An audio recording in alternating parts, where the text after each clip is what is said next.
Okay. I believe we are live. So when you log on, let me know if you can see me. Let me know if you can hear me.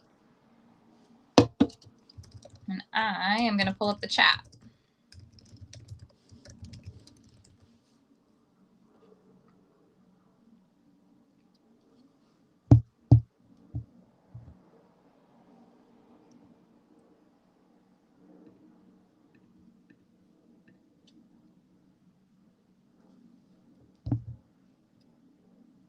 Oop, there's someone.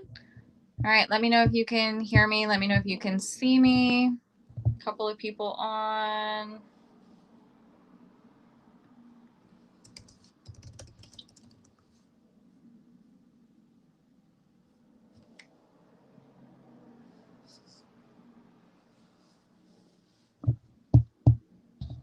I know there's a little bit of delay in the chat getting to me, but let me know that you can hear me. Let me know that you're out there.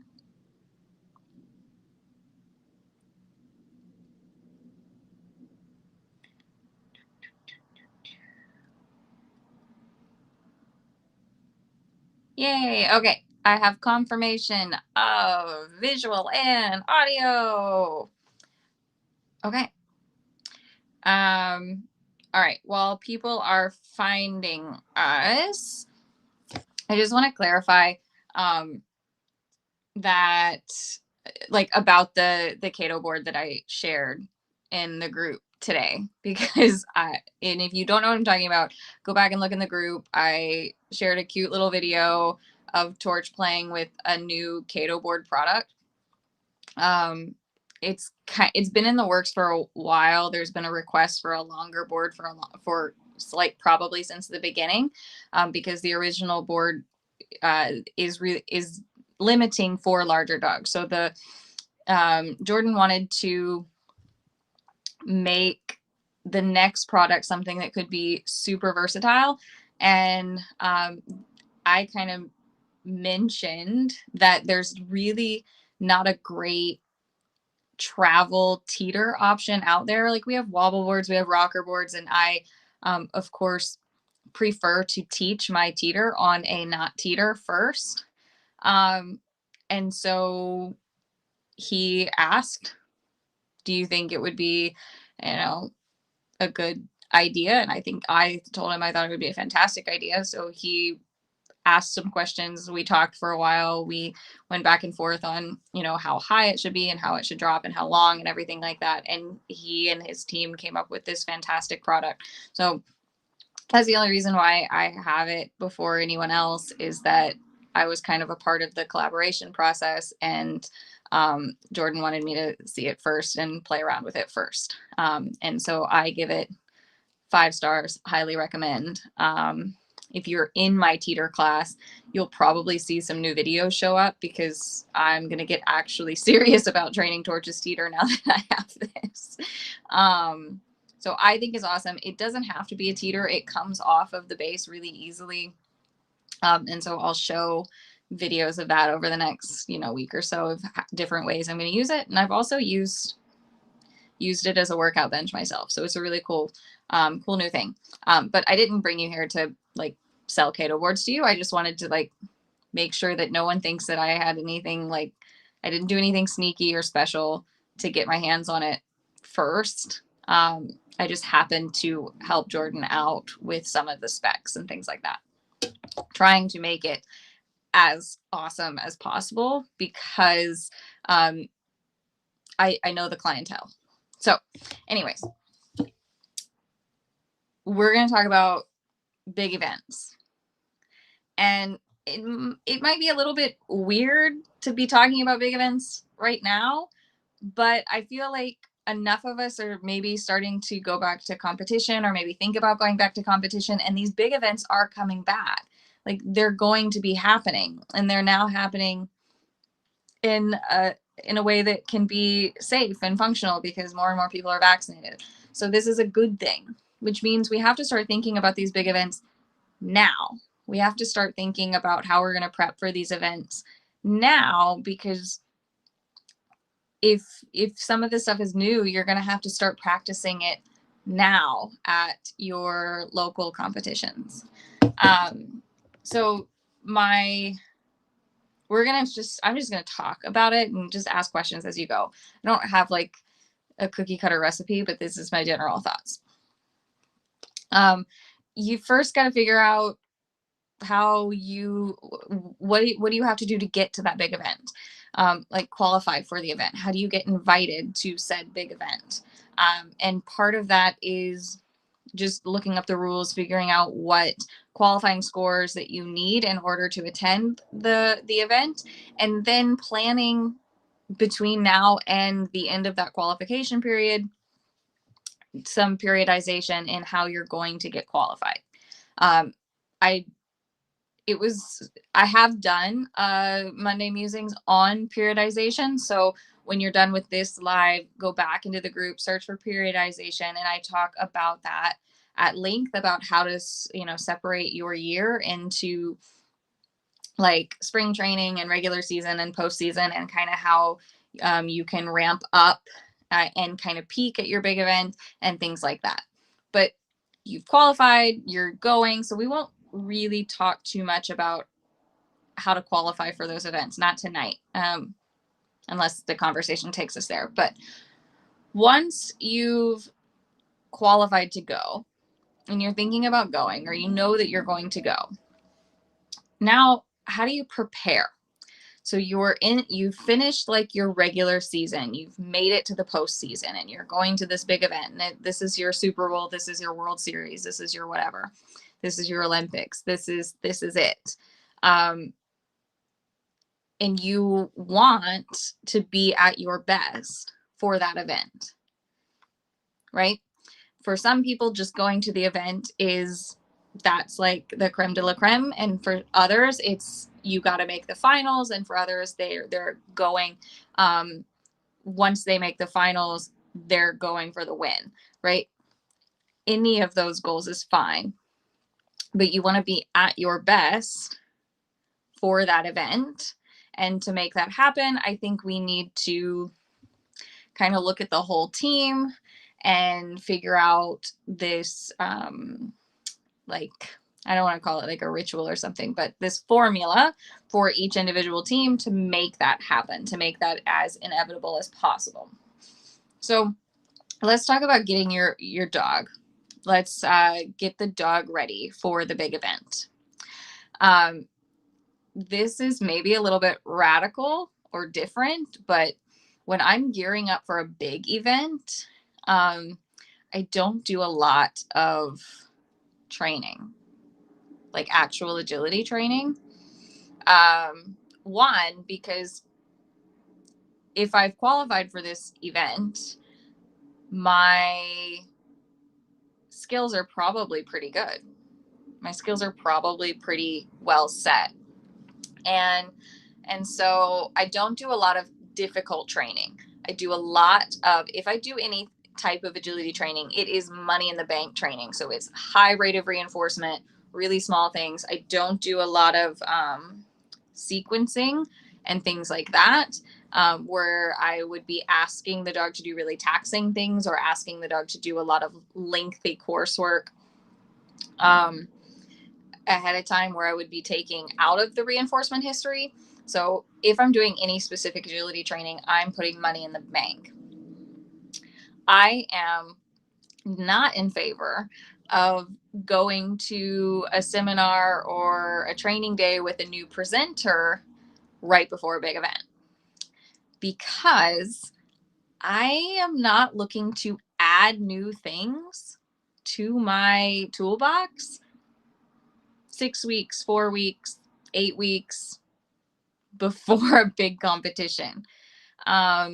Just because I don't want to change things in the middle of the season. Like, that's what winter training and spring training are for, is to add things, change things up. The postseason, we are not trying new things. We might be taking risks, but we're taking well educated, uh, well calculated risks. We're not learning new things and saying, oh yeah, I just learned this new technique 3 weeks ago at the seminar, I'm totally going to do it here. uh let's hope it works. I'm not likely to do that. um and so from the dog's perspective, I'm just keeping the reinforcement history, the reinforcement banks really full, keeping them in tip top shape. So we might be doing a little bit more hiking and swimming and conditioning, just keeping them in really good shape, really good fit, and not injured. And I don't want like people to freak out and put their dogs in bubble wrap before big events, but I am aware of it, that maybe I'm not allowing, at least when Spack was like getting like the older he got, I was letting him do less and less wild and crazy things right before a big competition, because if he tweaks something, he might not heal as quickly as he did when he was 3 or 4, right? So when he got to be 8, 9, and I'm still wanting to take him to big events, I'm taking less day-to-day risk of injury to his body. So things like that. Does that make sense about prepping the dog from the training perspective? Um,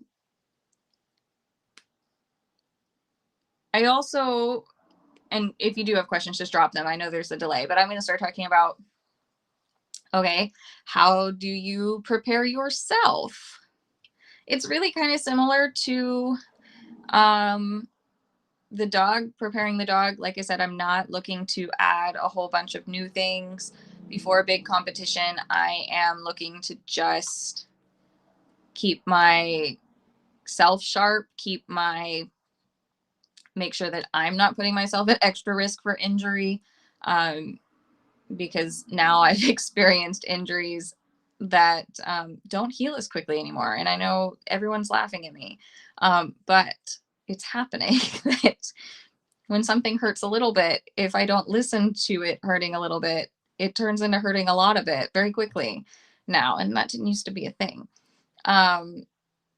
So I'm aware of those things for myself as well. I'm not going to, oh my gosh, like 8 or 9 years ago, I was going to, I was at USDA Nationals, and the day before it all started, Graham and I hiked up this like huge mountain, and I was like a little bit sore, but it was fine. And I don't think I would do that today. I don't think I would put myself under strenuous hiking conditions that I wasn't necessarily used to the day before a big event. So things like that. Ice packs are my friend. Yeah, I hate to be cold, but I get your point. Which is probably why things that hurt a little bit hurt a lot, because I don't put ice on it. So I'm aware, right? I'm not teaching myself anything new ahead of time. I'm aware. I'm not taking any additional risks to my own health. But what I am doing is I might be studying course maps of the judges that are going to be at the event. Okay. I'm not necessarily setting them all up and running them and trying to run those courses clean the first time. I might do that at some point a little bit, not right before. I'm going to try and plan that out for a long time in advance. Like as soon as I find out who the judges are for an event, I might try to attend a trial during my regular season under those judges if possible, just to get a feel for how those courses are and solve those puzzles. But I might continue looking at course maps from those judges in the weeks leading up to the big event, just to get a feel for their course design, especially if I've never come across them before, if I've never run their courses. Because sometimes some judges have very clear like patterns in their courses. They have their go-to things that they always put, what maybe it's like they really like wrapping lines, or they really like serpentine lines, or they really like to start with a tunnel. They really like to, do 270 something. Some judges have like a signature thing that's on most of their courses. And that just helps, right? The more that you can feel in control of, the more that you can relieve yourself of the unexpected is going to help you. And that's really what tonight is all about, is figuring out, all right, what are all the things that are different from a local trial to this big event, and how can I set myself up to know what they're about? How can I set myself up so that it doesn't feel weird or new? Because from a mental standpoint, we need to relieve your brain of some of that cognitive load. Um, when you drive to a local facility that you go to on a regular basis, like for me, the place that I worked at for however long, like 4 or 5 years, is also the place where a lot of the agility trials are. It's 12 minutes from my home. I don't have to think about how to get there. Right. I was driving there every day for like 4 years. So I don't have to think about it. But when I go to a big event, I have to think about where it is all the time. Like these huge facilities with like 17 different parking lots, and one parking lot you're allowed to be in, and the other parking lot you got to pay $1,000 to park there, and that's stressful. And you don't know where to get your parking pass, and everything is messed up, and you're late, and you're thinking about missing the walkthrough. All of that affects how you're going to perform. So just the drive there, those are the things that I'm focusing on before a big event. Is, all right, I'm looking at the facility map, I'm marking where am I supposed to park, and I know how to get there, and I know like what's across the street from that parking lot, so that when we're driving, I can be like, that's exactly where we're supposed to park. You turn there, you follow there. So that I don't have to think about it. It's not a problem. So even if you are running a little bit behind because the line at Starbucks was way too long because everyone attending the event is at this one Starbucks, that's maybe happened to me, like in Arizona or something. Everyone that I knew was in that Starbucks line. But you're stuck in line, the drive-through line at Starbucks, and now you're going to be a little bit late. But because you already know where the parking lot is, and you already know where you're supposed to park, and you already know where you're headed, it's a little less stressful to also be a little bit behind schedule. Okay, so things like that. I'm also going to know that building inside and out. I'm going to know where each ring is. I'm going to know where the bathrooms are. I'm going to know where my dog is going to be crated. Everything about that facility that is new to you, the more you can get familiar with it and understand it. And it's not so new. It's not like you're not in the walkthrough panicking about where the bathrooms are. You're not in the walkthrough panicking about, oh man, I don't know which way to go when I leave here to get back to my car. All of those things take some of that cognitive load off of you and allow you to focus more on your performance. Okay, still with me? Sound good so far? If this is not what you expected to hear about tonight, put it in the chat and I can reroute my thinking. Other things that you can do, this is my favorite thing to do, is when I pack my suitcase, I pre-select what I'm going to wear for each day of the event, and then I don't have to think about it. This is not something that I do on like a regular basis because I don't struggle with that typically. But I will pre-select my choices for every day. I'll kind of look at the weather and I'll have a couple of options because I'm also kind of a wimp. If I'm cold at all, I'm annoyed, and things like that. Whereas I don't think about it so much at home because I can always just go get something else. If I'm cold, I can just go put something else on. If I'm too hot, I can just go change my clothes, right? So I don't think about this as much when you're at home. When you're going to a local event, when you're at a local event, you can put maybe more things in your car. But when you're packing for a big event, planning out what you're going to wear each day, what are going to be your options, what are your layers going to be. I almost always tell my clients that you need to dress layered no matter what, because it might be boiling outside, but it's freezing inside the facility. You just don't know. So be prepared for everything and have it pre-planned. Super essential. Obviously, you need to pre-plan some of your meals and your snacks so that you know what you're going to do. Like, maybe if it stresses you out to be stuck in a line at Starbucks, then you need to have a different plan for breakfast that morning, right? And then you don't have to deal with the line at Starbucks, potentially making you late.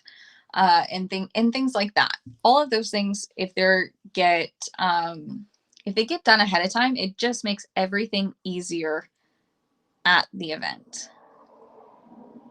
Okay. Okay, everyone's on board with pre-planning the clothing. Some of the things that I have done at like I've hosted some like nationals prep workshops in the past. There's my chat.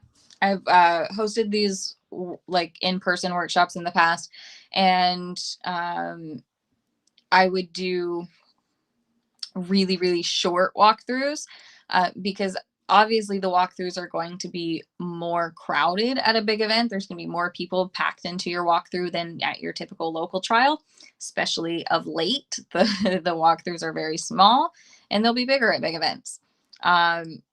So you might not get as many rounds through the course during your 8 to 10 minutes that you would normally do when you can walk at a faster pace. I know that to be true for me. When the groups are bigger, I have to slow down and wait for, the path to be cleared, or I have to wait and move around someone and reconnect to my line and then keep going, because I won't rehearse my run disconnected. So I have a very specific walkthrough habit that I like to stick to. And so it takes longer when there are more people around me that are also focused on their own thing and not worried about what the heck I'm doing. So it's no big deal. I'm prepared for it. So I practice walking courses much in a shorter amount of time or a slower pace. So still taking 8 minutes, but going much slower, or shortening that. How many walkthroughs can I get in 4 minutes? Well, I can probably only get like 1.5 or 2 within 4 minutes time, and I need to be okay with that.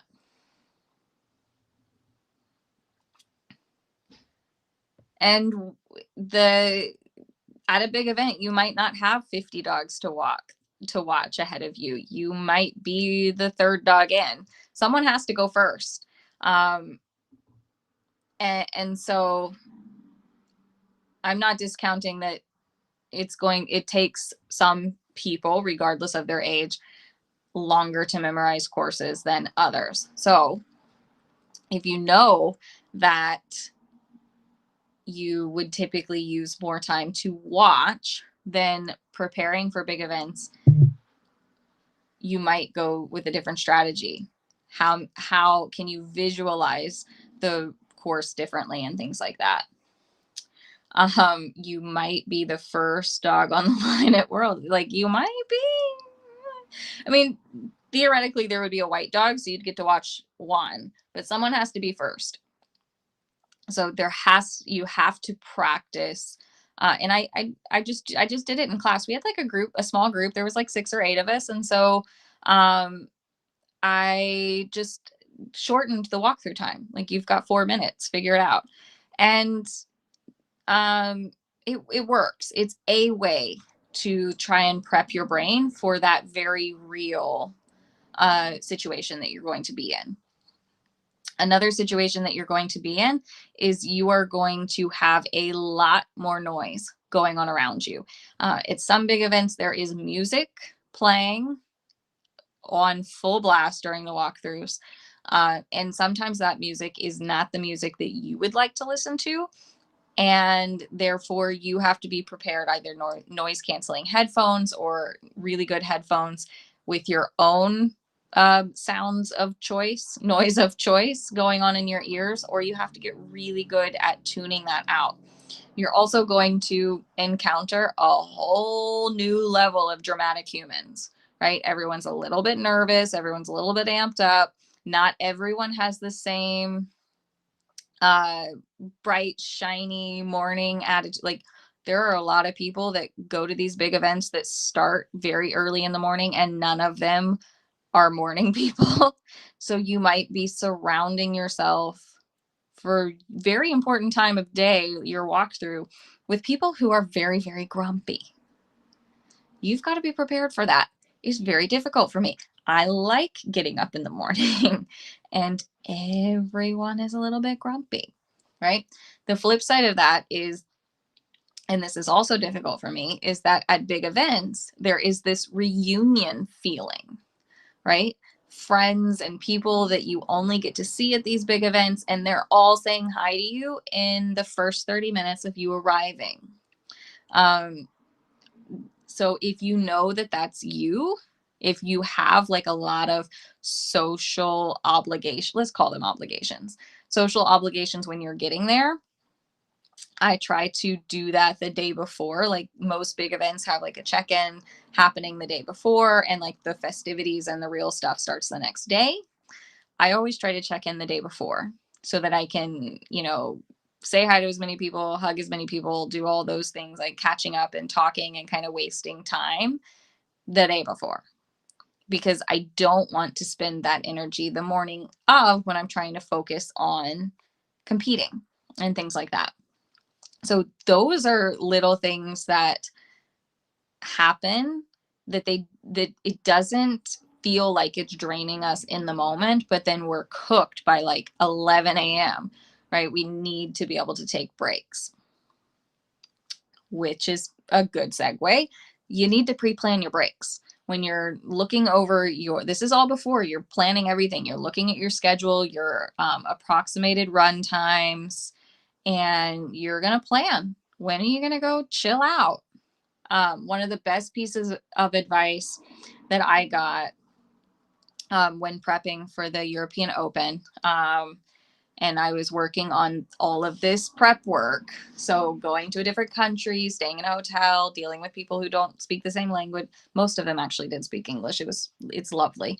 But encountering people that don't share the same language as I speak, and things like that, I did like for 2 weeks, I wrote down like when I would naturally kind of get tired and when I would naturally take a break in my day.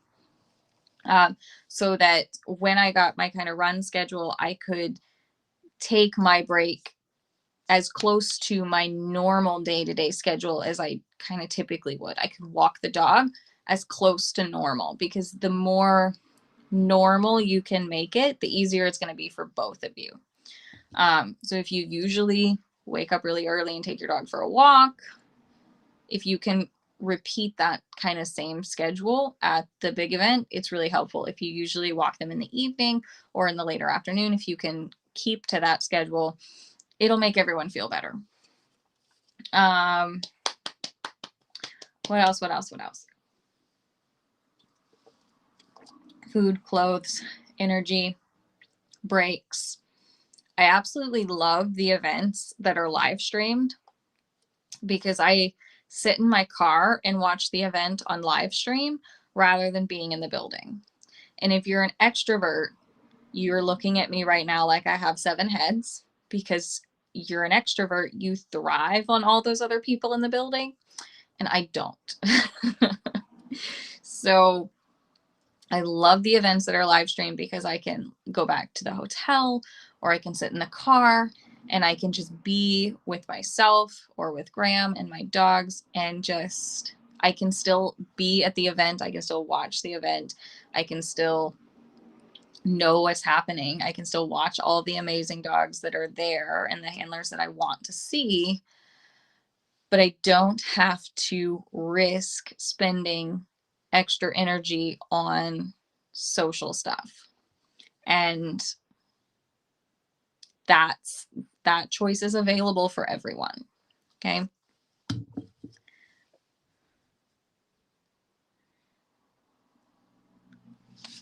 Ask some questions about this.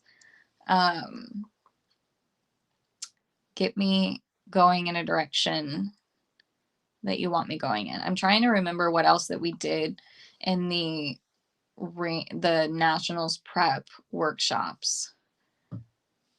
Shorter walkthroughs, studying the course maps from people, from the judges. I think in general, one of the things that I notice I noticed this the most at AKC Nationals is that the courses are designed to not encourage really long lead outs. So that's just something I use. I don't know if it's the same. I haven't paid as much attention the last couple of years, but I know when I was really going for it at AKC Nationals with SMAC, so I was watching those courses pretty consistently, that most of the courses didn't require a super long lead out, or it didn't benefit you to lead out 2 or 3 obstacles. They were very like, they either started with a tunnel or there was a turn on jump 2. So you didn't need a super long lead out. And I think that's just a time saver. If every single run that happens at that event takes like 15 or 20 seconds to lead out and get set up before they ever release the dog, that's a lot of time added to the day. So I think the course design just encourages like releasing off the line and getting off the line as quickly as possible, which might be something different for some teams to have to practice and things like that. I don't notice that same thing at USDA Nationals because they don't seem to care if it lasts all night. I mean, that event, Cynosport, is a marathon. So those types of things that one can observe and kind of put together about big events.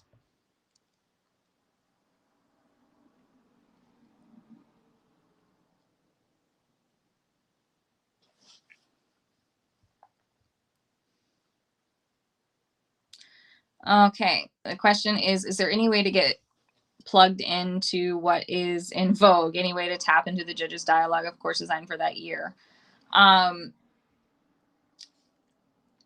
You can look at, so for those particular judges, you can look up their course maps. There are Facebook groups dedicated to providing course maps from all of the judges. Like social media in general, pretty much everyone, you'll be able to find maps from somewhere. Sometimes I just do a quick Google search because more popular course designers actually just put their courses up on a blog, or they post it on their own website and things like that. And more popular course designers tend to be the ones that get hired for the nationals, because if they're popular course designers, it's because their courses are clever and unique and generally fun to run. So study those judges in particular. I don't feel like we have so much as like what's in anymore. I don't feel like there's that much new or different in the terms of course design and things like that, to have any unique surprises. So my best advice would be to just study the judges that you're going to see. Because I also don't know how much influence, like, I've never been a judge for the big events, so I can't say if they're like given some objectives, like I would like to see this, or if they're just given some general guidelines, make sure that it's flowing and that it's, it's going to be nice for all size dogs, things like that. The question is, what does your week before an event look like from a training perspective for both you and the dog? The week before, probably nothing. I'm not going to change anything within 7 days of a big event. What's done is done. So from a training perspective, I'm probably not doing anything the week before. I'd just be keeping us in tip-top shape and probably not doing anything too strenuous for closer than 4 to 6 weeks. So within like the 4 to 6 weeks leading up to it, I'm just putting money in the bank. maybe I need to put a little bit of reinforcement into my start lines or my weave pull entries or things like that. But I'm not, what's done is done. I'm already qualified for the big event. We know our stuff. We're going. This is the team that I'm taking. The team that got qualified, that's the team I'm taking. I'm not trying to beef up and do something new. Do you do anything to prepare your dog for longer days, having to compete earlier or later in the day than a typical trial? Yeah, no, yes and no. I don't know. I have not encountered a dog of my own that actually cares. I have been at events before that it really, really mattered for this one particular handler and her very, very, very tiny Papillon. It mattered when she was going to be running in the finals that evening because her dog needs like regular meals, but she doesn't like to run her like 5 minutes after she just fed her a meal, right? So it needed to be timed as well as she could. So those types of things I would just try to plan for. And yeah, I would probably practice and see like how long do I need between this dog eating and running for 30 seconds and things like that. I think for the most part, the difference in the time we're competing is harder on us than the dogs. I know that there used to be a trial local to me that did Friday evening. It wouldn't even start until like 6 p.m. And I would go up there and do it. I don't know why. It was a terrible idea for me because I don't like this is the end of my, like right now is the end of my best hours. Like anything later than this and even now, like 5:30, like starting this live at 5:30, it's getting to be a little bit like, because the later in the summer it is, the earlier I get up. So my good hours are getting earlier and earlier in the day. And so I think it impacts us more than it impacts the dogs. And when our performance is impacted, the dog's performance is impacted. So if you think that it's going to, like, if you're that person that doesn't want to get up at 6 o'clock in the morning to be walking courses at 8 and running at 4, because that can happen. You can sometimes walk the course hours and hours before running it. So that can sometimes happen. Then I would try to be practicing that beforehand as best you can. One way to do that might be, we have these split walkthroughs where you can walk like 20 minutes before you run the course. Well, just decide that you're going to show up early and walk. Like if you're in the second walkthrough, make yourself show up early, walk with the first group, and then watch the entire class before you. Don't walk it a second time with your group and then run it. You can practice it at local trials if you have split walkthroughs at local trials. How do you pre-post run routines change when the menu is bigger, longer distance time to create? Nothing. I don't do anything particularly different. It just, that is something to consider, is that it's going to be longer time periods. There's almost always somewhere that I can stash their treats and toys that's much closer than back at the crate. So I don't do anything different there.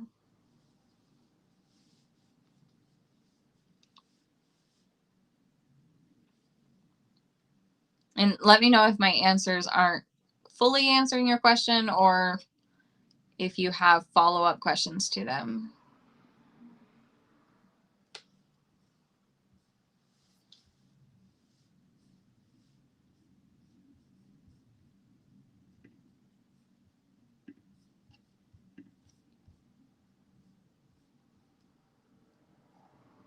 I think the main thing is everything that maybe a good way to go about it is the next time that you go to a local competition, just be aware of everything that you are putting into that day. Like, do you have to set an alarm to get up to go or not?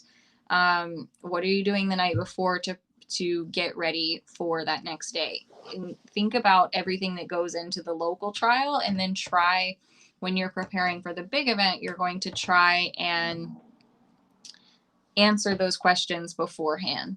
So everything from the time you wake up that day to the time that you go to bed that night, everything that you do at a local trial that just comes naturally because it feels easy and you've done it 100 times and you've gone to this facility, everything that you do for a local competition that you don't think about anymore, you need to think about ahead of time for the big event.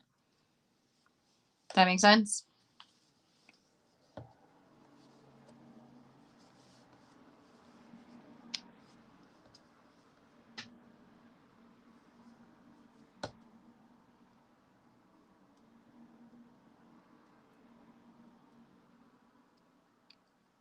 Okay. That's kind of my spiel on this. You want to do as much as you can to eliminate the cognitive load for yourself so that you can focus as much as possible and take into account the amount of energy that you will spend socially, the noises, the lights in these big arenas, these big equestrian centers, these big domed arenas. They're different.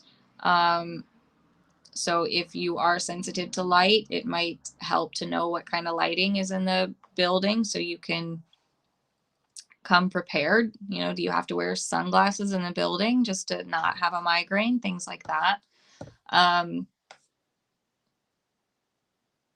Yeah. The things that we take for granted at a normal trial, we need to try and prepare for ahead of time. That's all. I'll give you guys another minute or two to get last minute questions in, but I think that about covers it. And next week, I'm going to talk to you guys about the difference between knowing how to handle a course and knowing how to handle a course. And what I mean by that is the difference between knowing how to execute handling techniques and knowing which techniques to use. Okay. So that's what we're going to talk about next week. And I'm going to grab this question. I'm going to AKC Nationals first time next year and doing my first USDA regionals this year. What is the one thing you would recommend mental or dog training for my first event? Get as much information as possible ahead of time. So decrease your cognitive load, limit how much that you have to think about. If you,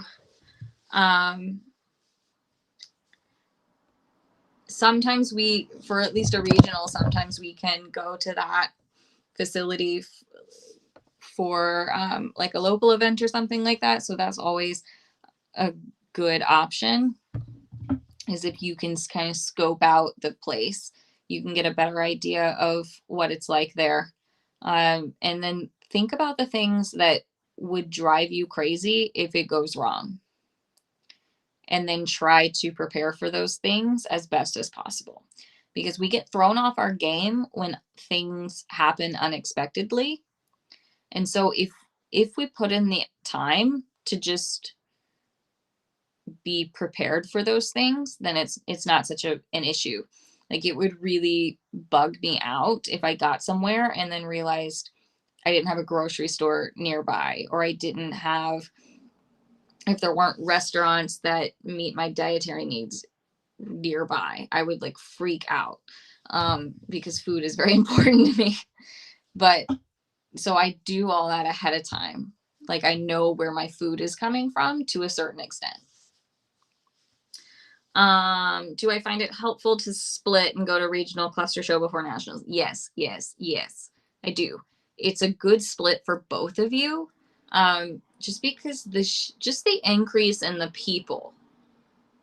Oh, I mean, at least for me, the increase in people is, especially after this year, I mean, being around 5 people is a huge leap nowadays, right? But being around 50 or being around 100 or being around 500, being around 1,000, it's a different ball game, right? So, absolutely, I think it's a good idea to have a bigger event in your regular season, or maybe even as a warm up to your postseason. Um, it sometimes happens in agility that there are big events that are very close together and teams are attending multiple big events. I will decide which big event is the most important to me, and all the others are like warm-ups for that big event. Anything that comes before the one that's most important to me are just warm-ups. And so I do still try to do my best, but if it's not the most important, I'm not going to treat it the same. I'm going to make sure that I'm going to peak at my most important big event. I'm going to do the best I can.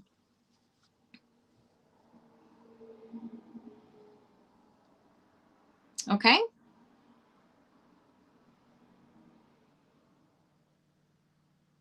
Okay.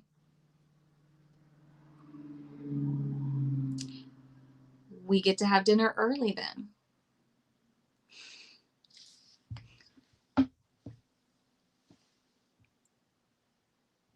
Okay. I will see y'all next week where we're going to talk about handling techniques and learning how to handle and learning how to analyze a course. So I'm really excited about that one for you. All right. See ya.